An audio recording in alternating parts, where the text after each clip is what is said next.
tarde, meus amigos. Está começando mais um TV Corrida. Muito obrigado a todos que estão assistindo. Estão agora entrando no nosso chat, mandando perguntinhas para o nosso convidado, que vocês já sabem, acompanharam no nosso Twitter, no nosso Facebook e no próprio site, joseinácio.com, que é o grande Lívio Oricchio, o grande nome da Fórmula 1 e do automobilismo no Jornal Estado de São Paulo, por mais de 20 anos nas duas últimas décadas. Muito obrigado pela sua presença, Lívio. Obrigado a você pela oportunidade de falar um pouquinho sobre assunto que, pelo que eu entendi rapidamente na conversa com você, é uma paixão em comum, o automobilismo. Sim, eu sou um apaixonado mesmo. Acho que todo mundo que assiste a gente aqui no programa também curte muito automobilismo. E não tem como falar de automobilismo sem você entrar em Fórmula 1, que acaba sendo o carro-chefe, não só em termos de audiência, mas de exposição na mídia, de repercussão. É o que o povo pede. Se a gente não fala de Fórmula 1 aqui, as perguntas invariavelmente levam para lá. Hoje vamos falar um especial sobre corrida de bigas. Não vai durar 30 segundos até alguém vir falar, escuta aí o Schumacher, como é que tá? Não vai notícia? Então, acaba sempre vindo por esse lado mesmo. E você, com a sua experiência fantástica dos últimos mais de 20 anos, acompanhando em loco a Fórmula 1, morando na Europa, portanto, estando no continente onde as coisas acontecem, a poucas horas de todas as pessoas, de todos os atores, você tem um ponto de vista privilegiadíssimo desse mundo. Como você entrou no mundo do automobilismo? Bom, pelo mesmo motivo que nós estamos aqui hoje, paixão. Eu fui criado no bairro do em São Paulo, onde eu nasci, e de origem italiana. E lá eu era colega de classe do Camelinho Cristófaro, que o pai, nos anos 60, era um ídolo de quem gostava de automobilismo. Então você nasce nessa atmosfera de corrida de automóvel.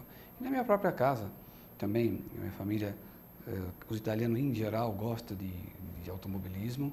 A Ferrari é um assunto muito evidente, mas não só a Ferrari, Alfa Romeo, Lancia, Maserati e tantas outras. Então você, desde que nasce, você tem contato com o automobilismo.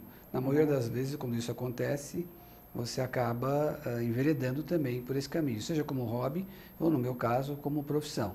Eu faço exatamente o que eu gosto de fazer. O que eu gostaria de fazer é o que eu faço. Mas quando você entrou na parte de imprensa, você já foi com esse objetivo ou você foi aberto? De repente eu falo de economia, de repente eu falo de comportamento e as coisas acabaram te levando para um lado, ou você já foi com essa meta definida, vamos dizer assim? Olha, te dou um exemplo disso. Quando eu comecei no jornalismo, eu comecei na revisão do Estadão, empresa que eu deixei agora depois de 20 e poucos anos.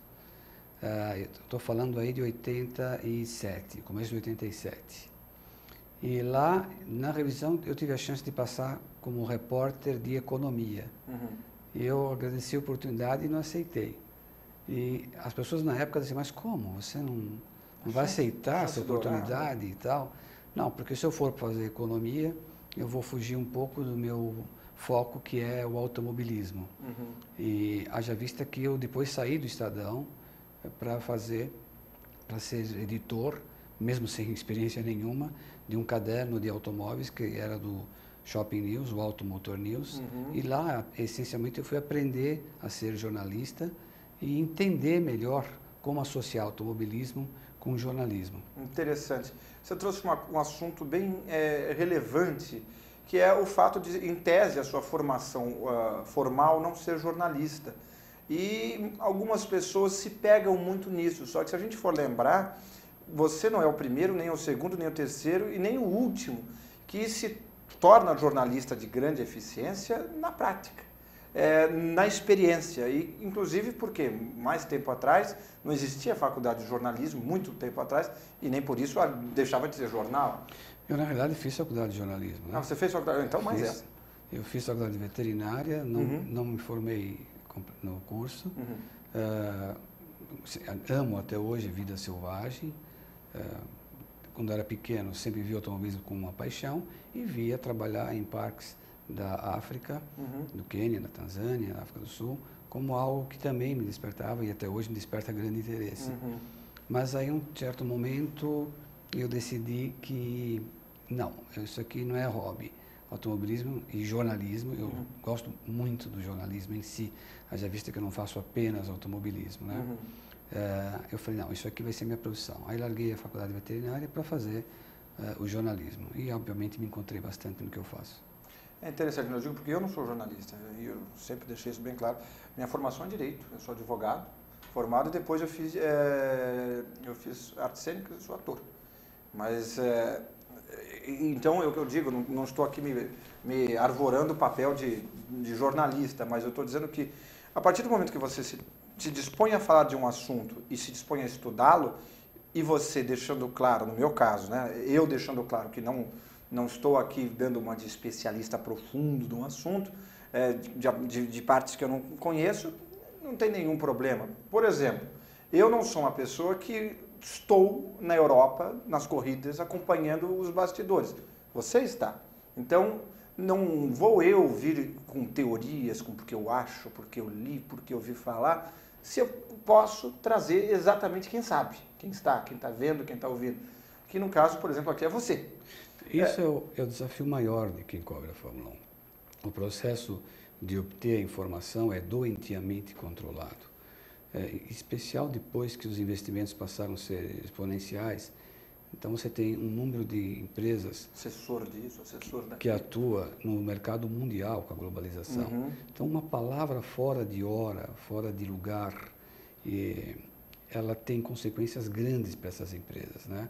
Porque você atua em mercados de culturas muito distintas, né? Uma empresa que atua no mercado árabe, no mercado judeu, no mercado americano, europeu, por exemplo. Você tem várias empresas com esse perfil que investem muito na Fórmula 1. Então, a certo ponto é natural que elas queiram controlar absolutamente tudo que sai. Então, qualquer indivíduo não pode falar nada a não ser via assessor de imprensa. E o assessor de imprensa tem o trabalho de escolar, de orientar todos esses profissionais a dizer aquilo que é politicamente correto. Diante desse quadro, você obter informação exclusiva na Fórmula 1 é extremamente raro. Sai tudo pasteurizado. Né? E você ouve muitas vezes desse relacionamento de anos com pessoas que eles dizem assim, vou te contar tudo, mas no fim, depois que ele conta tudo, ele fala, don't quote me, quer dizer, não me coloque nas aspas, isso é para tua informação e não escreva. Muitas vezes está acontecendo alguma coisa que você tem muito mais informação do que aquilo que você escreve, mas até por uma questão de preservação da fonte e até a própria sua relação no meio, porque se você dá uma mancada, as notícias lá correm. A Fórmula 1 é um universo provinciano, ao contrário do que as pessoas pensam. É um mundo pequeno. Se você se queima, imagino que, aquele que foi falou. Exatamente. Já se afasta. Quando você entrou na Fórmula 1, começou a cobrir pessoalmente, indo nas corridas, qual foi a receptividade do mundo da Fórmula 1? Os outros jornalistas, eles recebem bem, eles não estão nem aí, eles hostilizam, existe isso? Não é um ambiente em que as pessoas te põem no colo, passam a mão na cabeça e perguntam, amigo, qual é a tua necessidade? Não é um ambiente desse. Isso dentre a classe jornalista, embora você crie amizades mesmo, ao longo de tantos anos, com pessoas de várias nacionalidades. Isso é muito interessante. A Fórmula 1 é um cosmos onde você encontra indivíduos de toda a natureza, de personalidade, de cultura e tudo mais. Mas, num primeiro momento, não é um ambiente em que a pessoa vai se sentir confortável. Eu já vi muito jornalista chegar na Fórmula 1 e, por ser um evento muito grande, muito disperso e tudo muito controlado, o camarada chega às 5 horas da tarde e fala, bom, o que eu vou fazer? O que eu vou escrever aqui, né? Hoje menos, mas no passado isso acontecia com frequência. O camarada se sentia inseguro, né? E ninguém ia chegar lá e falar, amigo, posso te ajudar? Eu vejo que você está quietinho aí. Não é um mundo para pessoas fracas emocionalmente. Na relação imprensa-imprensa. Mas não são hostis? De modo geral, não. De modo geral, não. Mas na relação imprensa-imprensa, principalmente na relação com pilotos e representantes das equipes.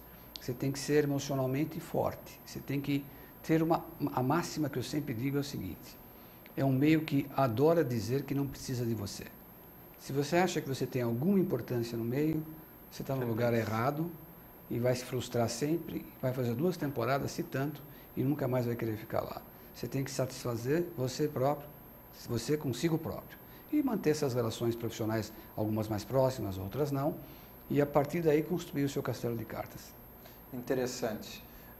Você falou de um aspecto agora que é bem relevante para quem gosta de acompanhar automobilismo, que é o fato dos pilotos serem cada vez mais controlados pelas suas equipes e marcas, etc.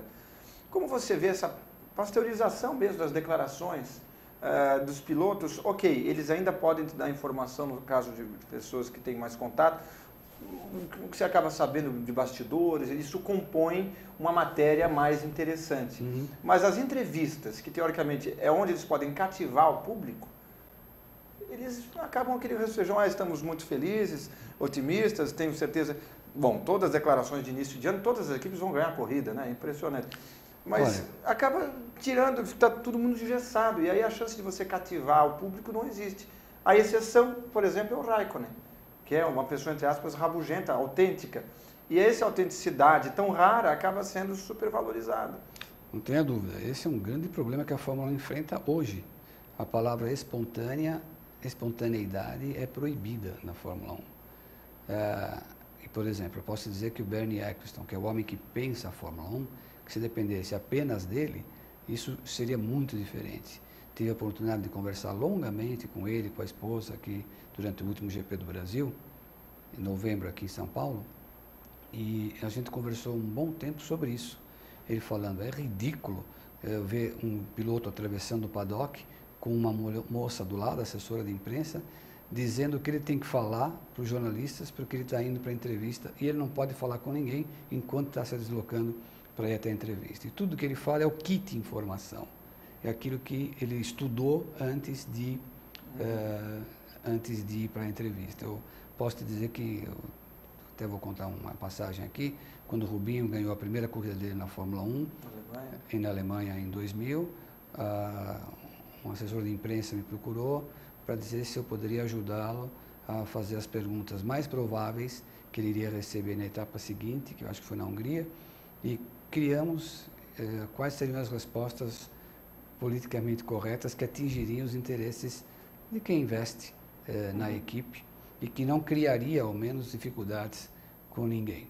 E foi esse um trabalho que a gente fez. Que coisa interessante. Em troca disso, eu ganhei uma exclusiva. Na segunda-feira, eu fui para Fiorano, andei na pista de Fiorano, fiz matéria com o Rubinho, só eu e ele dentro no carro da Ferrari, andando na pista de Fiorano.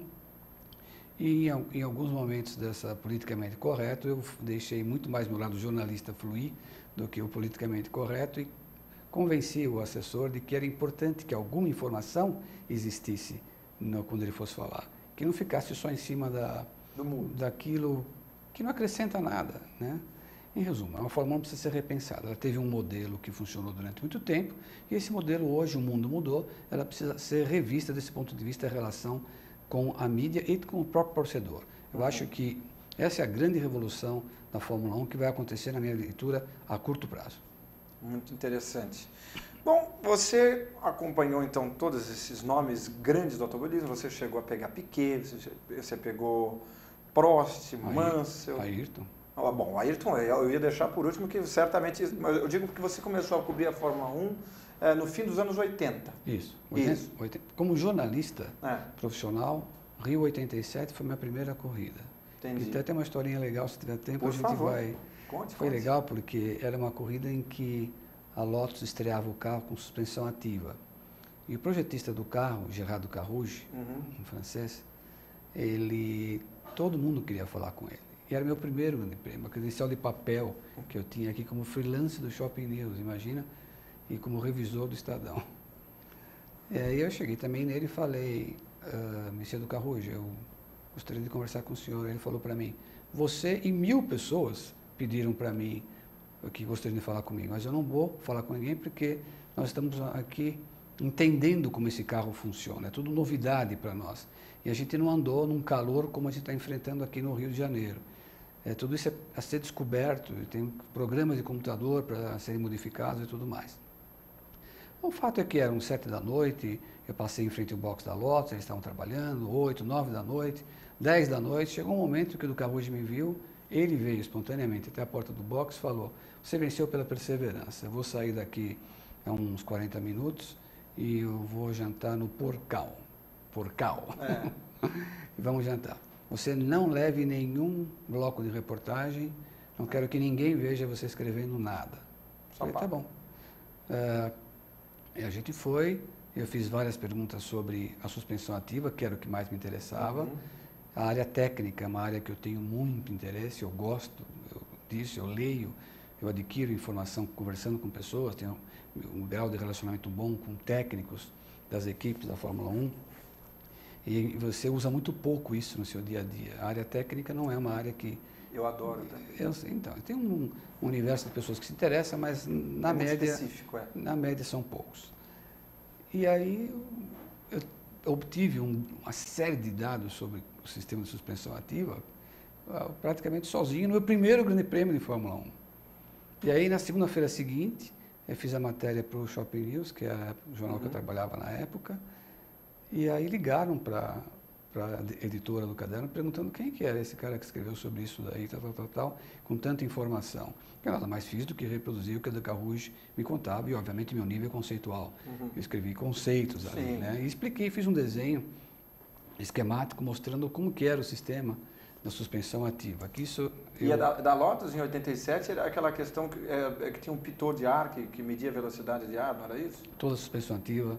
Então, mas por exemplo, mas não era frente e trás, não era as quatro como foi na Williams em 92 já, né?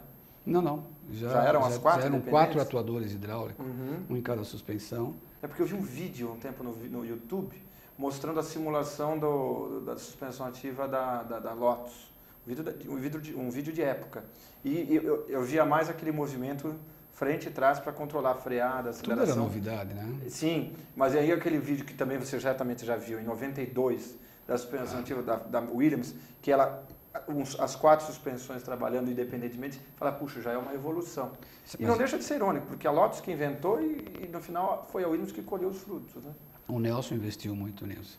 O Nelson com o Frank Derny, que era o engenheiro da Lotus, foi com ele para a Lotus depois, mas que era da Williams, ele falou, não, esse é o caminho, eles investiram e acabaram desenvolvendo bastante a suspensão ativa. E era perfeita para o Adrian Newey, né? Porque a suspensão ativa, o que ela faz, essencialmente? Ela reduz todos os efeitos indesejáveis que interferem na sua resposta aerodinâmica. Porque quando você freia, ainda que seja milimétrica, a tua frente é abaixo. Quando você acelera, a mesma coisa. Nas curvas, se você consegue, com a suspensão ativa, atenuar todos esses efeitos, criando com que o teu assoalho fique paralelo ao solo o máximo tempo possível, é a condição que você tem quando você está no túnel de vento. Que é quando você você projeta o carro naquela condição. Então, a suspensão ativa, o que ela fazia? Fazia com que as características de um projeto no túnel de vento se transferissem muito mais do que hoje, por exemplo, para um carro, porque você estava correndo quase que num túnel de vento. E você dá essa condição para o Adrian Newey, é tudo o que ele queria. Um monstro, como eu falei com o Ricardo Dívila, teve aqui algumas semanas atrás, eu falei, ele já esteve aqui algumas vezes, vocês que acompanham, vocês já viram as entrevistas dele. E eu sempre falo que vocês criaram um monstro, né? Porque o primeiro estágio dele na Fórmula 1 foi na Copersucar, e ele disse, e o Ricardo falava, como ele gostava muito de aerodinâmica, ele deixou ele no túnel. Vocês criaram um monstro. Só lembrando que, só contando essa história, ele é uma pessoa que eu converso muito com o Newey.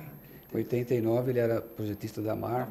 Leighton House depois, E eu fui cobrir lá um teste de pneu e eu vi uma foto dele na revista italiana.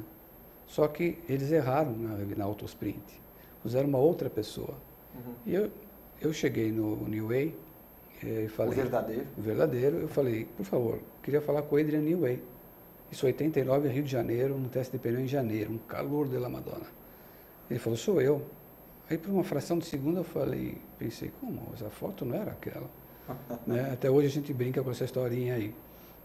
E, então, eu tenho uma relação profissional estritamente. Agora, hein? Estritamente profissional, mas um pouco mais próximo. Tenho liberdade de chegar e fazer uma pergunta e obter resposta. Bom, já que você tem exatamente essa paixão por parte técnica... Só contando essa historinha, ele se formou em engenheiro aeronáutico para trabalhar com automobilismo. Né? E ele mandou vários currículos e ninguém respondeu. Aí, quem respondeu, um dos poucos que responderam, foi o Harvey Postlethwaite, Sim, que era o fez história engenheiro da Fittipaldi. Depois fez história da Tyrrell também, né? Nos anos 80, 90. Também. A Ferrari, principalmente, né? E aí ele foi procurar o Harvey Postlethwaite, parou na sede da Fittipaldi lá na Inglaterra, em Reading. Isso o Neil Way me contou. Uhum. E quando ele chegou na porta, o Harvey estava na porta conversando com uma pessoa.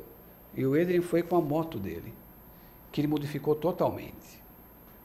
Ele modificou a moto totalmente e o Harvey, quando viu a moto, falou, você que vai vir para a entrevista? Tá legal. Ele olhou a moto, fez várias perguntas da moto e o Harvey pediu para dar uma volta na moto.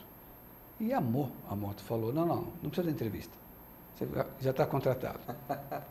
A motocicleta foi o cartão de visita dele. E aí, uns dias depois, ele começou a trabalhar na Fittipaldi. Foi o primeiro emprego dele como engenheiro aeronáutico na Fórmula 1.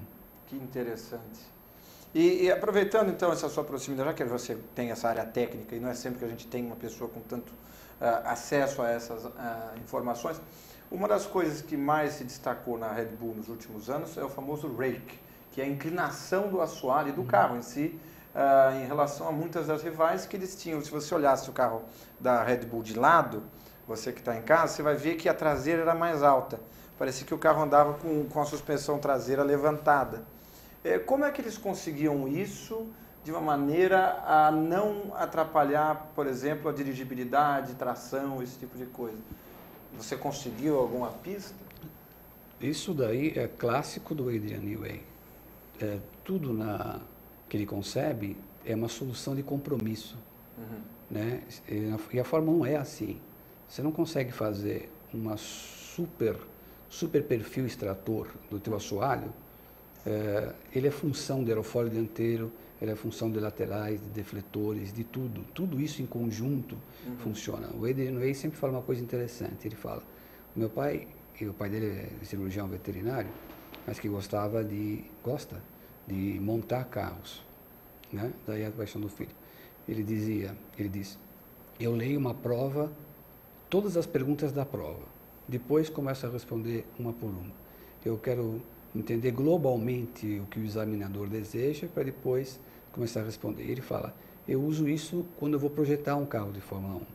Quais são os efeitos que eu desejo? São esses.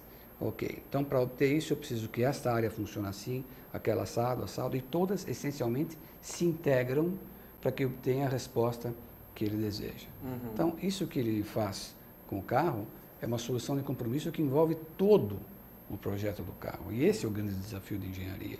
Por isso que você copiar não funciona. Não é uma receita de bolo. Não funciona, porque é isso em função daquele outro, e de outras coisas que você nem sabe. Que aí você junta não só aerodinâmica com mecânica. Você conserva a mecânica para o teu conjunto aerodinâmico.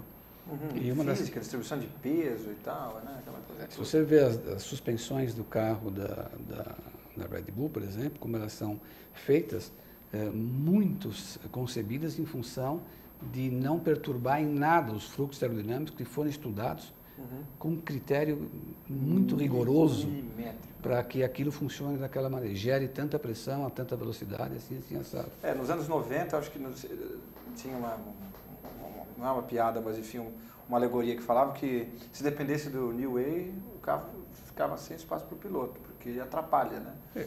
Tanto que os pilotos, por exemplo, acho que era da própria marcha, era muito apertado para eles entrarem dentro do carro. Né? O Ivan Capelli, ele é comentarista da TV italiana e é uma pessoa do meu dia a dia de relacionamento.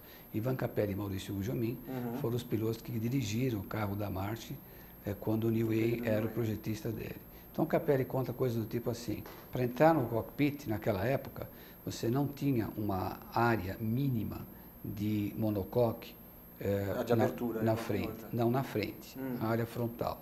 Então o Neil Way ele tinha um formato trapezoidal e ele mediu exatamente os pés, né? A área que os pés ocupavam, e era aquela à frente do carro. Quanto menor o arrasto, maior a sua eficiência aerodinâmica.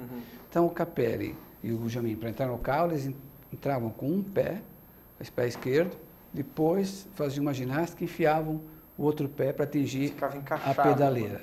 E encaixava aquilo lá. E tinha uma posição em que os pés tinham que ficar uma posição angular.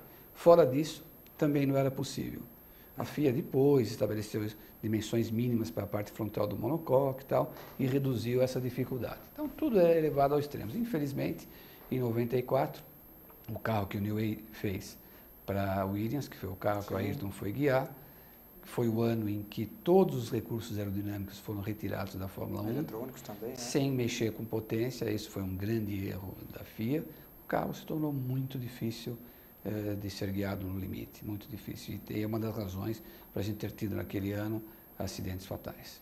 Tivemos 2 fatais, um que deixou o Vendlinger de molho e aquele do Rubinho na sexta-feira também em Imola. Ratzenberger no sábado, o Ayrton no domingo. Tivemos os 2 fatais, exatamente. Você que estava lá em Imola, a sua impressão, foi a barra de direção que quebrou antes ou quebrou depois? Olha, incrivelmente, como é área técnica, é uma área que eu me interesso bastante, eu até hoje não tenho resposta para isso. Eu não estou 100% convencido de que a coluna de direção, não é barra, a coluna que vai do volante até a caixa de direção. Para ficar mais fino, né? Porque o Ayrton tinha pedido para diminuir a espessura, uma coisa assim. Não, o Ayrton batia com as mãos no cockpit.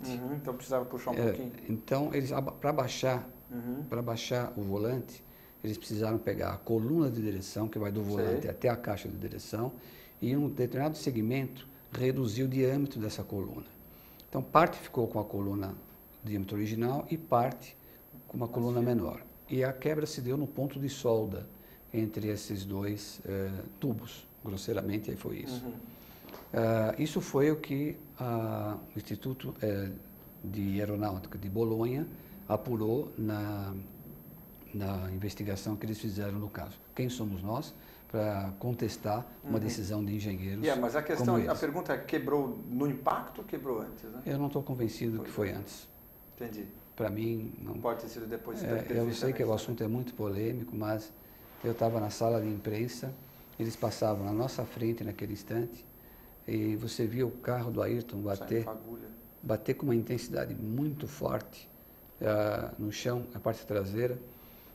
O safety car tinha saído da pista, a pressão do pneu ela cai quando isso acontece. Portanto, a altura do assoalho diminui, o que explicava em grande parte aquele número de centelhas que a gente via, as fagulhas todas batendo lá. Que muita gente sente falta, inclusive, dos tempos que os bicos raspavam na ponta e saíam aquelas faíscas todas. E tudo que eu acompanhei, porque no dia seguinte de manhã, quando raiou o dia, eu estava com o meu carro na Curva Tamburello.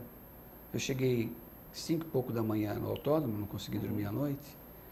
Eu estava em Riolo Terme, que era do lado. Entrei no estacionamento do circuito e fui com o carro no paddock, não tinha ninguém. Tinha uma cancela que impedia você entrar nos boxes, mas que estava aberta. E eu entrei, não tinha ninguém. E fui exatamente até o ponto da Tamburello, o ponto do acidente. Depois chegaram os carabinieri, quando começou a clarear o dia. Mas até lá você já tinha feito um reconhecimento? Eu queria ver, eu queria entender. Que tinha o asfalto, tinha 2 metros de grama e mais uns 15 metros de cimento branco e tinha o muro onde houve o impacto. Vi as marcas da freada forte que o Ayrton fez. E uma coisa interessante e que faz pensar que tudo isso que foi apurado, eu tenho dúvidas se procede realmente. Porque deu para ver com clareza o ângulo de impacto que foi formado pela faixa do pneu raspando no asfalto branco até o muro. E era um ângulo relativamente incidente, elevado. Haja vista que depois do impacto a Williams não se deslocou tanto assim. Nem voltou para a pista, ele chegou, ela parou na grama. Então a 300 por hora que ele estava lá, ele se deslocou pouco. Então isso reforça a ideia de um ângulo de impacto elevado, atestado pela marca dos pneus que havia lá no chão. E quando eu fui ler o que foi apurado na inspeção técnica, na tentativa de justificar o acidente, dizia que o ângulo de impacto da Williams foi de 17 graus no muro. Não foi. Isso é conclusivo, dava para você ver pela marca do pneu que estava no asfalto. A partir daquele momento, comecei a colocar em xeque tudo o que eu lia a esse respeito, sem nenhuma presunção, por favor, repito, não somos ninguém para contestar o Instituto de Aeronáutica de Bolonha, que há pessoas muito competentes lá. Mas esse dado não bate com aquilo que eu vi. Que interessante. E, bom, você, quando fez a cobertura da morte do Ayrton Senna, você viu a comoção toda vindo para o Brasil. E aí veio aquela famosa fase do Barrichello, que também já esteve aqui no nosso programa, onde todas as expectativas e esperanças caíram sobre ele em 95. Até em 94 um pouco, mas mais em 95. E em 95 o Christian tinha ido para a Fórmula Indy, esperando voltar, mas acabou ficando, conforme ele já contou para a gente. E o Diniz, era o primeiro ano, estava na Forte Corse, que era um carro muito mais lento, não tinha... A expectativa era no Rubinho.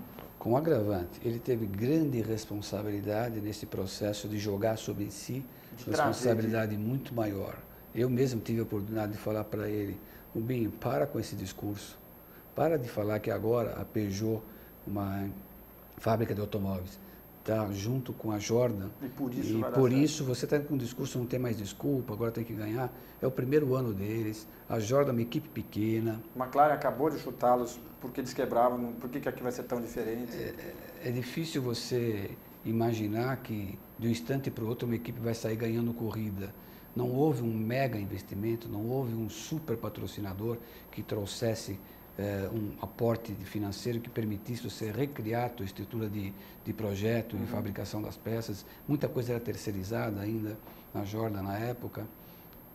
E ele jogou sobre si toda a responsabilidade, bem maior do que já tinha. E caiu contra a opinião pública, porque o companheiro da equipe dele, o Ed Irvine, passou a ser mais rápido que ele. Isso é uma história muito legal. Se a gente tiver chance, eu vou te contar.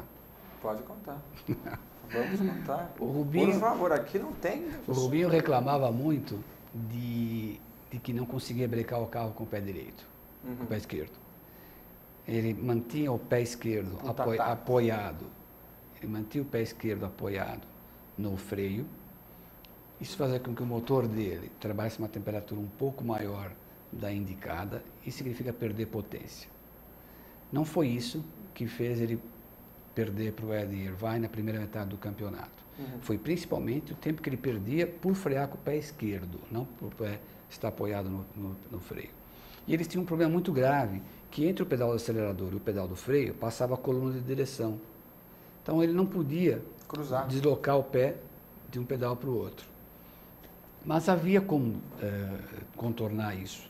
Era possível, no limite, você trabalhar essa coluna, subir um pouquinho mais, abaixar um pouco o monocoque na parte interna dele, a pedaleira, redesenhar a pedaleira para que o pedal ficasse quase apoiado no chão do monocoque e ele conseguir fazer isso.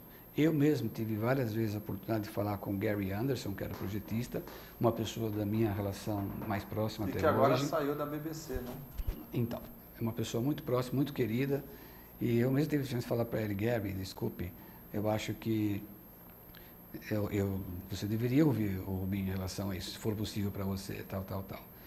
Aí, o que aconteceu? O Rubinho, ele era muito criticado pela opinião pública, né? E quando chegou no GP de Mônaco, eu fiz uma entrevista com o Gary Anderson, no dia que não tem treino, que é na sexta-feira. E o Gary Anderson acabou com o Rubinho. Falou que ele era um grande piloto, mas que não estava sem commitment, sem aquele comprometimento que deveria ter com a Fórmula 1, com a equipe, e isso justificava em grande parte as dificuldades dele. Tinha uma pessoa que trabalhava com ele, que estava interferindo no processo de maturidade dele, e ele marcava testes e o Rubinho chegava no dia do teste na Inglaterra, vindo do Brasil. Quer dizer, ele falou, não, Fórmula 1 não é isso, né? Eu escrevi tudo isso na matéria. E o Rubinho, quando leu depois, entrou em contato com o Gary Anderson e o Gary confirmou tudo que havia dito para mim que estava na matéria. E eles lavaram a roupa suja lá e foi muito bom. Isso coincidiu com o fato de, no GP do Canadá, depois do Mônaco, fomos para o Canadá. Pódio da dupla, né? Com a vitória do Alesi, a única. Bravo. Em que lá eles estrearam um monocoque em que ele podia frear com o pé direito. O que aconteceu? Rubinho foi segundo, o Irvine foi terceiro. Isso explica muito o que aconteceu lá em Montreal. Não só isso, mas isso é o principal motivo que fez a segunda metade da temporada... Eles darem a chance para ele, no final das contas. Exato. O Rubinho teve muito mais possibilidade, fez muito mais resultado do que o Ed Irvine. E então, o Ed, no GP do Canadá, que foi a corrida seguinte, o Gary Anderson estava no box, eu cheguei na sexta-feira de manhã, não tinha conversado com ele antes, ele só fazia assim com um polegar para mim, quer dizer, a matéria surtiu o efeito que ele queria.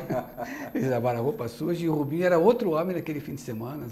Isso é normal, um moleque de 21 anos de idade, como ele era, com a nação nas costas dele, acaba se perdendo no instante, mas depois ele fez uma excelente segunda metade de temporada.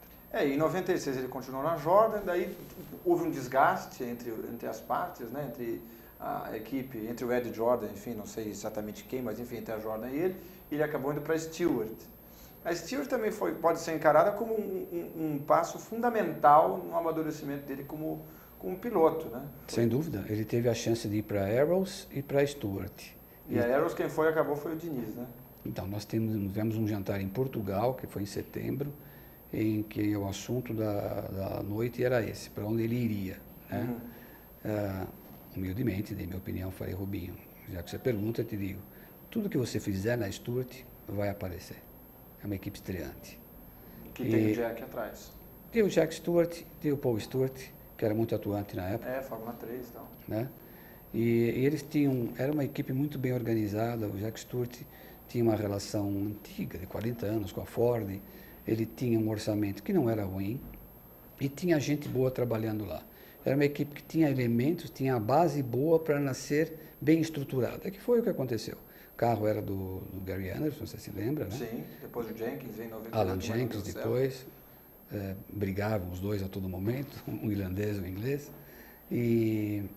Mas enfim, ele deu um passo para, como ele fala sempre, deu um passo para trás para dar dois para frente depois. Ele se apresentou para o Jean Todt na Ferrari, isso foi em 99, e se apresentou e falou, olha, eu acho que eu poderia ser um bom piloto para a Ferrari. E o Jean Todt, que já via ele com bons olhos, falou, você tem razão. Em 99 ele fez uma boa temporada, o carro era melhor. Uma boa temporada na Stuart, é verdade. Inclusive, é até interessante, mas termina a falar da questão quando ele se apresentou para o Jean Todt, depois eu entro no que o Jean Todt viu ele com muito bons olhos, já enxergava ele como um possível piloto para a equipe Ferrari, o Ed Irvine iria sair de lá, e o Rubinho me contou que ele estava negociando com a Ferrari em julho, quando ele assinou, logo na sequência. Eu fui obrigado a manter essa informação comigo agosto e setembro. E a mão coçando. Aí ele me ligou às 6h30 da tarde, um dia, eu estava aqui em São Paulo, e falou, eu falei com o Jean Todt, você pode dar a notícia. Aí você fez send, né? Tipo, já estava pronta. Não, eu não esperava naquele momento. Aí fizemos uma página inteira no jornal, um brasileiro, indo para a Ferrari, isso era notícia, obviamente. Então, das 6h30 até as 15 para as 8, às 8 horas, eu fiz uma página inteira do jornal. Que bacana. E aí, em 2000, se a gente só fazendo uma curiosidade, a Stewart foi comprada pela Jaguar e caiu que nem uma pedra, né? É interessante como não virou. Isso antes da polêmica administração Lauda, que a gente pode até... Eu queria até saber a sua opinião, se o problema Lauda na Jaguar se repetiria ou se repetirá na Mercedes e tal. Mas o tombo da Stewart para a Jaguar, como é que você viu? Primeiro, o grande equívoco dos homens da Jaguar, a Jaguar é uma marca da Ford, Sim. Foi levar o Bob Rahal para dirigir a equipe. É um homem da formação nos Estados Unidos. Automobilismo que se faz na Norte da América não tem nada a ver com a Fórmula 1. Os carros são standard, os motores são standard, e é uma categoria quase que monomarca, né? Na Fórmula 1, por regulamento, cada um tem que construir o seu carro.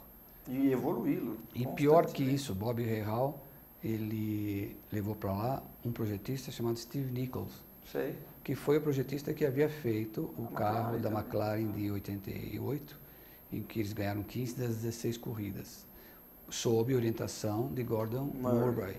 Quer dizer, quem concebeu o carro foi o Gordon Murray e o Steve Nichols desenhou o carro a partir da orientação do Gordon Murray, né?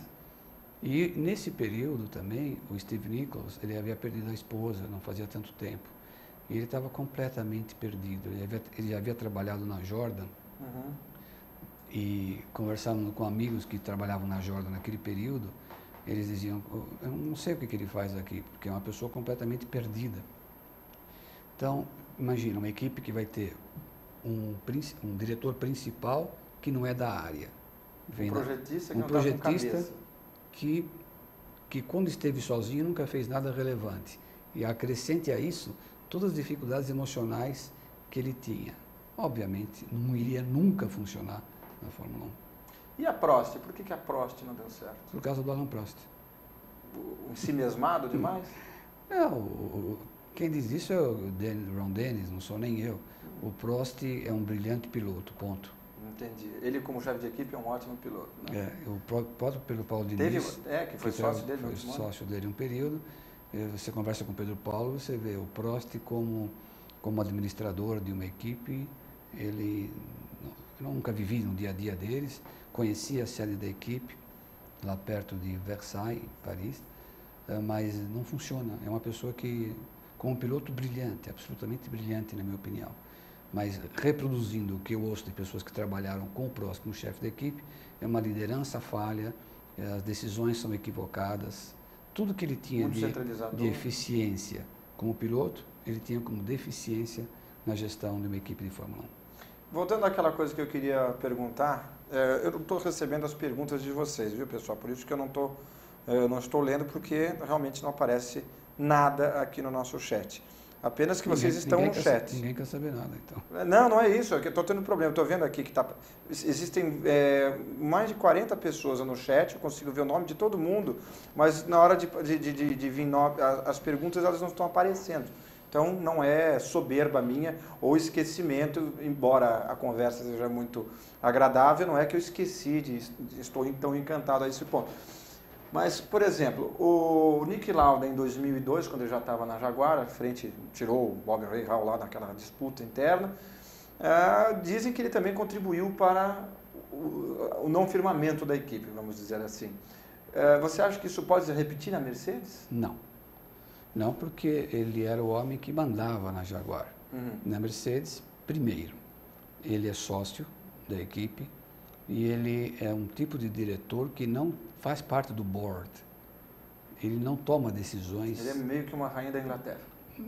Quase.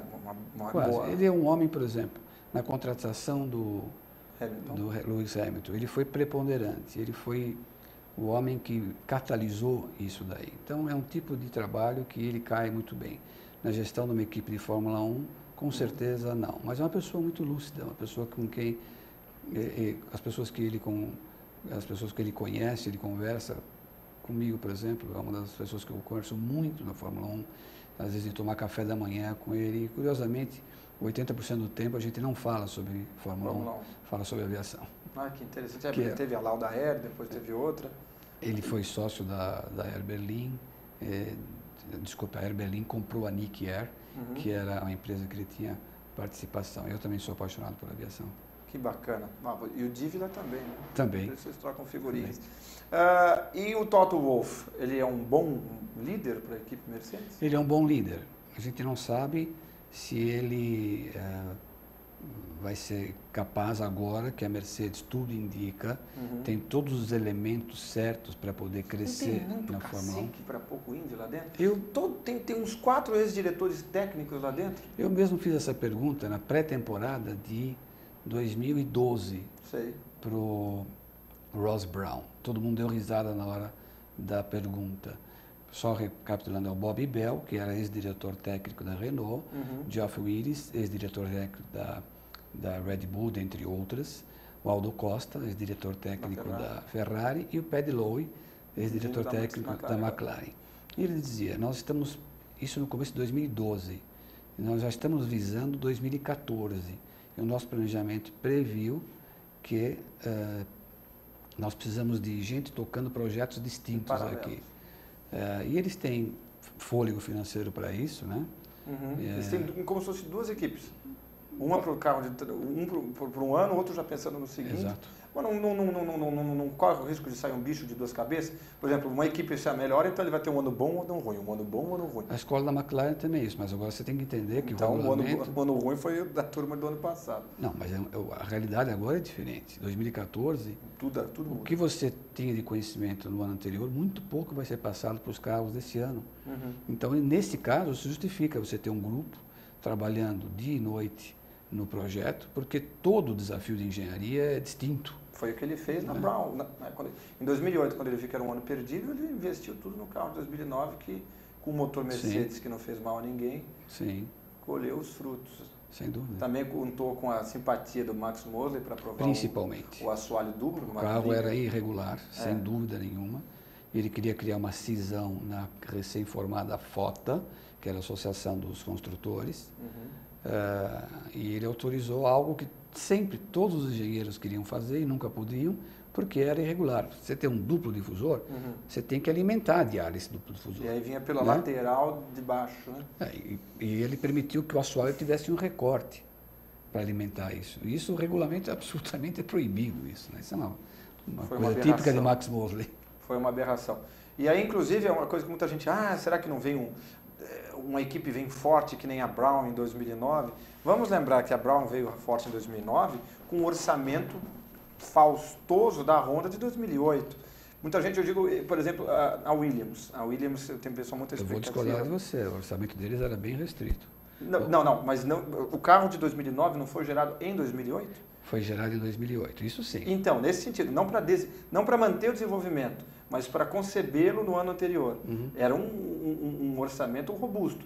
No ano que ele correu, ele já não tinha o mesmo orçamento, tanto que a Red Bull alcançou e passou no final da temporada. Mas a vista que o Rubinho correu as 4 primeiras corridas e o contrato era 4 corridas. Eu vi inclusive isso, depois ele revelou. Na quinta corrida em diante, só se a equipe estivesse ganhando dinheiro ou traz patrocinador. Se vai chegar um piloto com dinheiro, o Rubinho caía fora da Brown GP. Agora, só nesse discurso, 2014, isso com certeza vai acontecer. Não tenho bola de cristal, mas todos os elementos estão aí para a gente acreditar que vamos ter uma ou duas equipes que vão descobrir alguma coisa muito eficiente e vão andar bem mais do que as demais. Até serem alcançadas, né?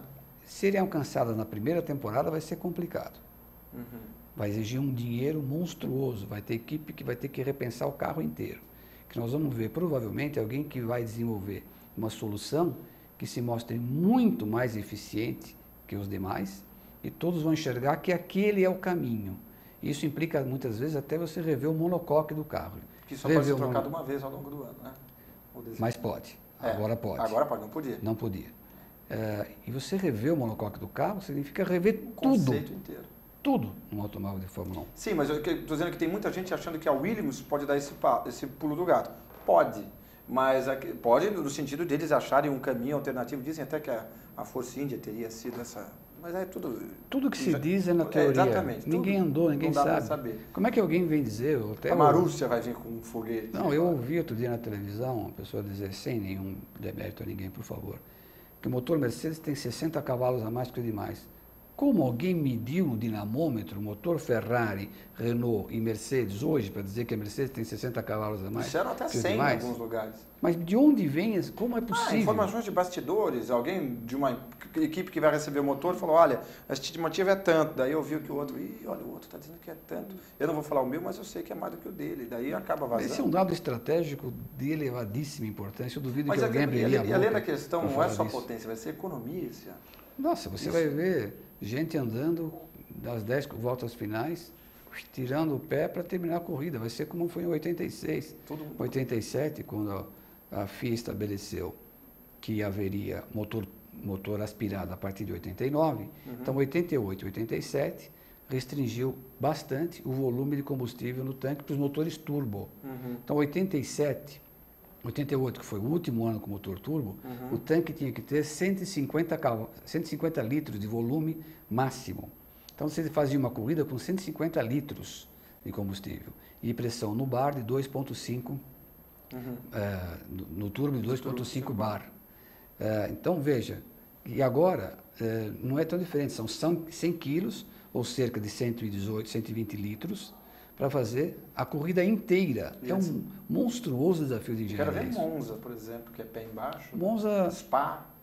eu diria que problemas graves vão ter. Barcelona, uma pista que gasta muito combustível. Montreal, são pistas que você chega muito rápido, breca e depois tem um longo trecho de aceleração plena. Monza, como você falou, é uma delas. Montreal talvez seja... Circuitos do Tilke são todos assim, né? Acelera, breca, isso, exato. Abu Dhabi vai ser terrível para você... Eu diria que vai ser fantástico para quem assiste. Vai. Nós vemos, uma vez vimos o Ayrton pegar o capacete dele e fazer assim, ó, bah! Porque ele não acabou a corrida sem combustível e estava liderando a prova. Isso acho que foi em Spa-Francorchamps. 88. Previsões para 2014. Você imagina que a Williams agora se fortalecendo, com o Pat Symonds, levando alguns técnicos da Lotus, alguns outros da Force India, o Rob Smedley, que não foi anunciado, mas está no Gardening Leave e que deve assumir um cargo na fábrica da Williams. Você acha que tudo isso já pode dar frutos para esse carro de 2014? A equipe deve crescer, com certeza. Deve crescer por um fator fundamental.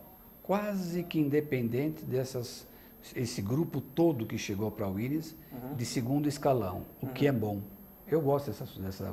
A Lotus, ela foi a Lotus das 2 últimas temporadas, porque todos que saíram da Lotus, o que aconteceu? Os que estavam em segundo escalão ascenderam. Havia gente muito capaz lá, e eles fizeram um carro que chegou a disputar o título nos 2 últimos anos. Com um piloto brilhante, é bem verdade, foi o Kimi Raikkonen. A Williams tem uma engenharia fantástica. A sede deles. A sede deles, a engenharia deles, as transmissões que a Williams faz, por exemplo, que até fornece para outra equipe, ela... E agora para a Fórmula E? Fórmula E? A Fórmula 2 era construída... a Marussia também tinha a transmissão dela, né? Tinha, e a Fórmula 2 era construída, os carros eram construídos na Williams. Então a Williams tem uma engenharia muito pródiga, muito evoluída, né? Eles faziam experimentos com câmbios, a FIA proibiu, a transmissão variável, que não tinha engrenagem, era uma variação contínua. Em 92, né? Imagina, naquela época. 92, né? 93, Então eles são... E agora, basicamente, a Fórmula 1 em 2014 é uma competição de engenharia. Você colocar um motor turbo com 2 KERS, esta unidade motriz pesando 150 quilos num carro, com uma limitação severa de 100 quilos de combustível para consumir para 305 quilômetros aproximadamente, repara que você tem aí um desafio grande de engenharia.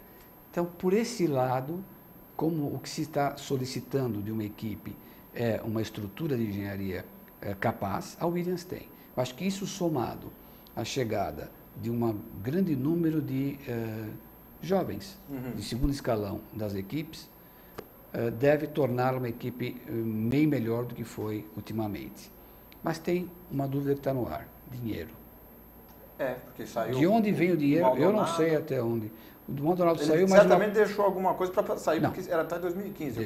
Deixou um bom dinheiro lá. Entendi. Mas mesmo assim, no não é um play, dinheiro... A pergunta permanece. Não é um dinheiro que vai garantir que você vá disputar uma temporada onde o orçamento financeiro vai ser fundamental, como esse daqui. Porque vamos falar a verdade, uma equipe como a Williams tem um orçamento na casa de uns 150, não é isso? Menos. 130, 120? Mas qual é a moeda que você está falando? Dólares. 150 milhões de dólares? 120 5 minutos. Temos 5 minutos, gente. 120 milhões de dólares, né? 120 milhões de dólares. Esse ano não é mais que isso, infelizmente. Que coisa. E... É metade do que vai gastar a Ferrari, Mercedes, Red Bull. Mas o dinheiro do Maldonado não era nem metade desse orçamento. Não. Então, realmente fica a pergunta, no longo prazo, médio e longo prazo, onde vem? Eles têm que apostar muito que o Felipe vai ter um poder de captação muito grande aqui, né? Que até agora não deu resultado. Bom, começou agora, vamos torcer que já comece a... Aliás, até agora não saiu uma foto dele com roupa da Williams, né? No tempo do Bruno já estava com uma camisa, pelo menos, uma camisa polo com o Rubinho. Porque eles não sabem quem são os investidores lá ainda. Bom, que seja, mas com o logotipo da Williams, azul, sei lá, até agora não tem. E mais uma última pergunta ainda sobre a Fórmula 1. A Williams se fortalecendo com gente da Lotus. Agora a gente do primeiro escalão da Lotus indo para a Mercedes, indo para a Ferrari. que podemos esperar da Lotus desse ano, depois que passou por uma rapa o seu setor técnico, depois que eles tiveram um ano risível do ponto de vista de margem, onde eles ficavam dizendo que não tinha um problema financeiro e agora assumiram que tinha um rombo enorme, perderam o primeiro piloto por calote, o reserva que não usaram disse que também não recebeu o salário de garçom, enfim, assim vai. O que espera-se de um carro desse ano? De repente, o carro 2014 não vai ser tudo isso? Olha, o James Allison, que era o diretor técnico da Lotus, foi para a Ferrari. Isso. Dirk De Beer, que era o especialista em aerodinâmica, não, foi para a Ferrari também. Teve um que foi da Mercedes, né, que era o chefe de computação aerodinâmica, uma coisa assim. Eu esqueci o nome dele. Também saiu. Isso não tem a menor dúvida que é um ônus grande para a Lotus. Perder 2 técnicos na importância desses 2 que têm responsabilidade direta nas 2 últimas temporadas que eles fizeram. Sai o Kimi Raikkonen, que por melhor que o Grosjean esteja, não é ainda um Kimi Raikkonen. E tem o Pastor Maldonado, que é um piloto veloz. Ponto. É o que se sabe, um pouco ponto, errático, né? vamos dizer assim. Um piloto que tem uma margem de erro ainda bastante grande. Não tenha dúvida que tudo leva a crer que a Lotus perde força com isso. Mas como a gente vem dizendo, é um ano que tudo pode acontecer. É um ano que todas as surpresas. Eu não descarto a possibilidade de você ter uma equipe média que acertou em cheio no projeto do carro, e como aconteceu com a Brown em 2009, eles ganharam o campeonato. Isso pode acontecer, cara. E o fato de, por exemplo, no caso da própria Lotus, eles perderem o primeiro teste agora em Jerez, não vai pesar pra caramba? Muito. Esse primeiro teste que vamos ter em Jerez, a partir do dia 28 agora, conversando com pessoas das equipes, o teste não é um teste para ver qual é o potencial de velocidade do carro. É para fazer o carro funcionar. E ver como todas as coisas se comportam. É tão complexo o carro esse ano, é tão integrado as soluções de mecânicas e eletrônicas, principalmente, menos aerodinâmica, felizmente. É porque o Keres esse ano também é mais complexo, dura 33 segundos. São 180 acionamento cavalos, automático com acelerador. 180 cavalos. Então, tudo isso vai ser para ver como isso funciona, para o piloto criar intimidade com isso daí. E são 6 dias de teste para cada piloto. São 12 pré-temporada, 6 para cada piloto. Não é nada. Então, esses 4 primeiros dias em Jerez da Fronteira são para fazer o shakedown do carro. E todas já confirmaram que vão, né? Todas. Tirando a Lotus. Inclusive, mais uma informação que eles falam errado. Estamos sabendo que não seremos as únicas a faltar. Talvez estivessem contando com a McLaren. Até agora, para eu saiba, todas. Todas. A Marussia anunciou hoje, que é a mais que estava balançando, vamos dizer assim, anunciou que vai estar lá com o carro. Isso vai fazer muita falta, com certeza. Enfim, eu queria agradecer muito a sua presença. Você trouxe informações fantásticas para todo mundo aqui do nosso programa TV Corrida. Você tem contatos? Você tem uma maneira que você queira ser encontrado? O site você está desenvolvendo? Você tem o Facebook divulgado? Facebook, assim? Livio Oricchio. Livio Oricchio com 2 Cs no Oricchio. CCH, isso. Por enquanto. E no Twitter, você não vai entrar? O Twitter é uma coisa, a minha geração é uma geração anterior a essa do Twitter, mas né? Você tem que se adaptar. Eu entendo, mas é algo assim, foge um pouco da minha filosofia. Uma última pergunta, aproveitar que eu estou terminando lá em cima do laço. Ross Brown vai para a McLaren? Não sei dizer. Eu acho que neste ano aqui, acho pouco provável. Entendi. Eu acho que ele vai curtir um pouco a vida, pescar como ele gosta de fazer, curtir a esposa e a filha lá em Manchester, onde ele gosta de ficar. Este ano pode até ir, mas acho pouco provável. Ok. Muito obrigado mais uma vez pela sua presença, obrigado a todos vocês que estão em casa.